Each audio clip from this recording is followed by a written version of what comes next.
Good morning बच्चों। मैं Sonia, GIC Khalilabad संत कबीर नगर उत्तर प्रदेश, आपकी गृह विज्ञान शिक्षिका। बच्चों, 9th क्लास गृह विज्ञान में आज से हम अपना नया पाठ वायु शुद्धता, महत्व और सन्मातन पढ़ेंगे। और ये नया पाठ शुरू हो रहा है, अध्याय 7। तो चलिए हम लोग पाठ को शुरू करते हैं। वायु संसार के सभी जीव जंतुओं के लिए आवश्यक होती है और वायु के बिना पृथ्वी पर कोई भी जीव जीवित नहीं रह सकता है। यह केवल जंतु जगत ही नहीं बल्कि वनस्पति जगत के लिए भी वायु महत्वपूर्ण है। स्वस्थ एवं निरोगी रहने के लिए स्वच्छ वातावरण और शुद्ध वायु मानव की सबसे महत्वपूर्ण आवश्यकता है। तो बच्चों, आपने जाना कि वायु हमारे लिए कितनी महत्वपूर्ण है। अब देखते हैं कि वायु का संगठन। वायु मुख्यतः ऑक्सीजन व नाइट्रोजन गैस का मिश्रण होती है। इसके अतिरिक्त वायु में कार्बन डाइऑक्साइड, ओजोन, आर्गन, जल वाष्प आदि गैसें अल्प मात्रा में पाई जाती हैं। वायु का लगभग 1/5वां भाग ऑक्सीजन होता है और वायुमंडल में उपस्थित विभिन्न गैसों की प्रतिशत मात्रा को यहाँ पर एक चित्र के माध्यम से दर्शाया गया है। ये चित्र है कि वायुमंडल में विभिन्न गैसों का मिश्रण उनके आयतन के अनुसार, आप देख लीजिएगा। और वायु में उपस्थित विभिन्न गैसों का प्रतिशत मात्रा तालिका के रूप में भी इसका विवरण दिया गया है कि आयतन के अनुसार और भार के अनुसार गैस किस तरह से है।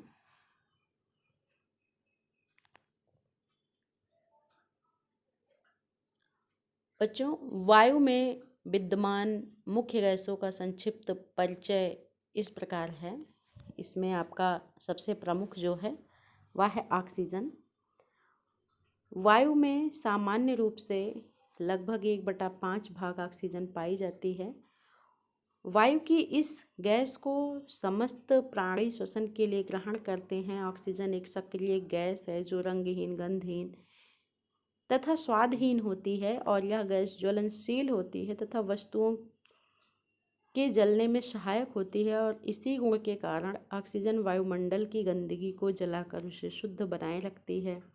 जीवित प्राणियों के लिए भी ऑक्सीजन की सर्वाधिक आवश्यकता होती है और यह जीवित प्राणियों के ताप को बनाए रखती है तथा ऊर्जा प्रदान करती है। ऑक्सीजन ही प्राणियों के रक्त को शुद्ध करने में सहायक होती है। दूसरा है आपका नाइट्रोजन। वायु में पाई जाने वाली दूसरी गैस नाइट्रोजन है। वायु में इसकी मात्रा लगभग 78% होती है। इसके मुख्य गुण ऑक्सीजन के विपरीत होते हैं। यह भी गंधहीन, स्वादहीन, रंगहीन गैस है, परंतु यह निष्क्रिय गैस है तथा वस्तुओं को जलाने में बाधक होती है और इस गुण के कारण यह ऑक्सीजन की तीव्रता को नियंत्रित करती है। यदि वायु में नाइट्रोजन ना हो तो श्वसन द्वारा ग्रहण की गई वायु की ऑक्सीजन हमारे फेफड़ों को भी जला सकती है। तीसरा है आपका कार्बन डाइऑक्साइड। वायु में अल्प मात्रा में पाई जाने वाली एक रंगहीन गैस कार्बन डाइऑक्साइड है। इस गैस में हल्की गंध तथा हल्का सा स्वाद भी होता है। यह एक भारी गैस है। श्वसन द्वारा छोड़ी गई वायु में कार्बन डाइऑक्साइड की मात्रा अधिक होती है। वस्तुओं के सड़ने गलने से भी यह गैस बनती है। यह गैस प्राणियों को जीवित रखने में सहायक नहीं होती है। अन्य गैसें। वायु में अल्प मात्रा में carbon monoxide, hydrogen, argon, helium आदि गैसें भी होती हैं। इसमें कार्बन मोनोऑक्साइड गैस अत्यधिक घातक होती है। जलवाष्प, वायु में अल्प मात्रा में जलवाष्प भी पाई जाती है।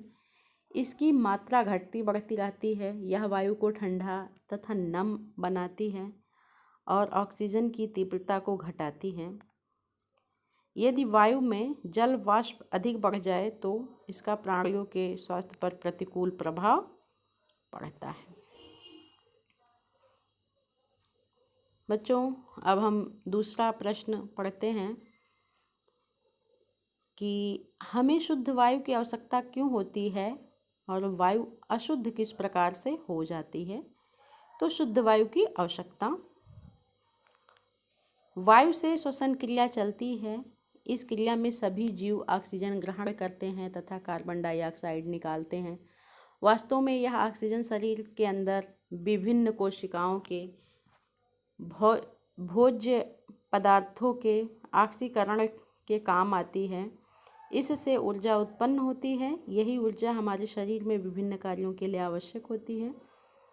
इस कार्य में कार्बन डाइऑक्साइड उत्पन्न होती है जो श्वसन अंगों द्वारा बाहर निकाली वायु में उपस्थित होती है। इस प्रकार जीवों के श्वसन के लिए शुद्ध वायु की आवश्यकता होती है। दूसरी ओर सभी जीवों को भोज्य पदार्थ तथा श्वसन के लिए ऑक्सीजन देने वाले पौधों के लिए वायु की कार्बन डाइऑक्साइड आवश्यक होती है।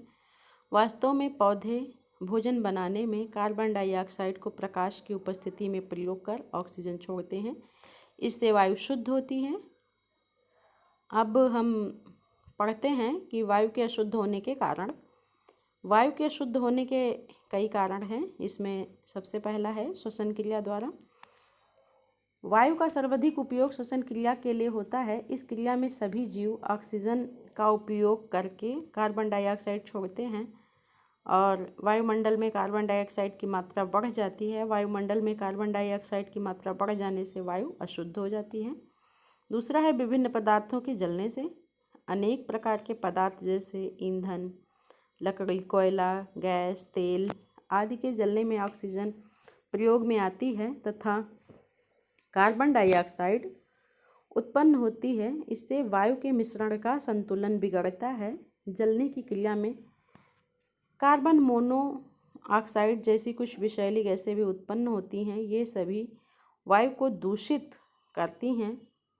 वर्तमान परिस्थितियों में प्लास्टिक, रबर, पॉलीथीन आदि के जलने से विभिन्न गैसें बनती हैं जो वायुमंडल में व्याप्त होकर वायु को अशुद्ध बनाती हैं। तीसरा है व्यावसायिक उत्पादन के कारण उत्पन्न अशुद्धियाँ। बड़े बड़े उद्योग, कल कारखाने आदि में अनेक प्रकार की रासायनिक क्रियाएं होती हैं और इन रासायनिक केंद्रों में अनेक प्रकार की विषैली गैसें उत्पन्न होती है। ये सभी गैसें वायुमंडल में व्याप्त होकर इसे दूषित करती हैं और अशुद्ध वायु से ऑक्सीजन की मात्रा शुद्ध वायु की अपेक्षा कम हो जाती है। वायु केवल इसके संघटनों की उपस्थिति या प्रतिशत मात्रा के कारण ही शुद्ध और अशुद्ध नहीं होती है, बल्कि अनेक भौतिक कारणों से भी प्रदूषित तथा कष्टदायक हो सकती है। जैसे ताप, अधिक नमी आदि भी प्रदूषण का कारण हो सकते हैं।